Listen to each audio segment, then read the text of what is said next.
நாங்க எங்க போய் நாங்க நிப்போமா? நாங்க எங்களுக்கு யாரும் கிடையாதுப்பா. நாங்க ஆனாதான் நிப்போமே. கஷ்டப்பட்டு ஜெயித்து ஓய்ச்சி கூட கட்டினேன்.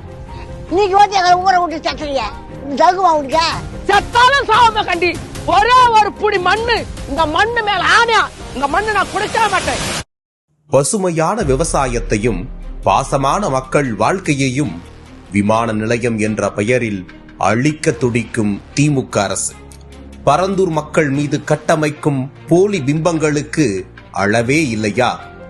இதுவரை பரந்தூர் மற்றும் சுற்றுவட்டார பகுதி மக்களிடம் 1000 ஏக்கர் நிலம் கையகப்படுத்தப்பட்டு 400 கோடி இழப்பீடு வழங்கப்பட்டுள்ளதாக தமிழ்நாடு அரசின் வருவாய்த்துறை தெரிவித்துள்ளது. இதனால் பரந்தூர் மக்கள் அனைவரும் இத்திட்டத்திற்கு சம்மதித்து விட்டார்கள் என்ற பொய்யான பிரச்சாரம் நடக்கிறது. ஆனால் உண்மை நிலை என்ன? 2022ஆம் ஆண்டு காஞ்சிபுரம் மாவட்டம் பரந்தூரில் சென்னைக்கான புதிய விமான நிலையத்தை கொண்டு வரப்போவதாக சட்டமன்றத்தில் அறிவித்தார் முதல்வர் ஸ்டாலின்.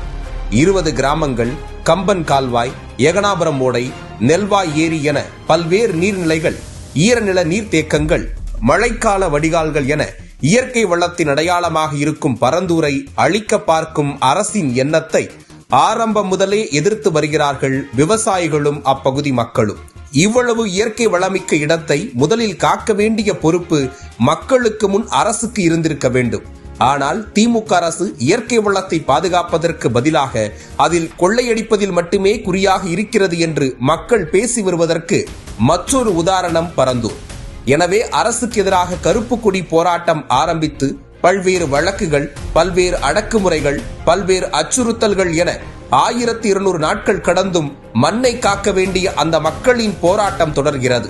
காஞ்சிபுரம் மாவட்டத்துல தான் பரந்தூர் ஏர்போர்ட் கட்டுற பிரச்சனையும் இருக்குது. அந்த பிரச்சனையில கண்டிப்பா நாங்க விவசாயிகள் பக்கம் தான் நிப்போம். அதுல எந்த மாற்று கருத்துமே கிடையாது. இந்த கவர்மெண்ட் பரந்தூர் விவகாரத்துல எங்களுக்கோ இல்ல விவசாயிகளுக்கோ எந்த விதமான காரணங்கள் சொல்லி எஸ்கேப் ஆகவே முடியாது. விமான நிலையமும் வேண்டும், விவசாய நிலமும் வேண்டும் என்றே நாம் சொல்கிறோம். விமான நிலையத்தை எங்கு வேண்டுமானாலும் நம்மால் அமைத்துக் கொள்ள முடியும். இயற்கையின் கொடையான விவசாய நிலத்தை காப்பதே நம் பொறுப்பு. அந்த இயற்கைக்கு எதிராக அதிக இழப்பீடு, அரசு வேலைவாய்ப்பு, வேறு இடம் என அறிவிப்புகளை அரசு வாரி இறைத்தாலும் அடிபணியவில்லை போராடும் மக்கள்.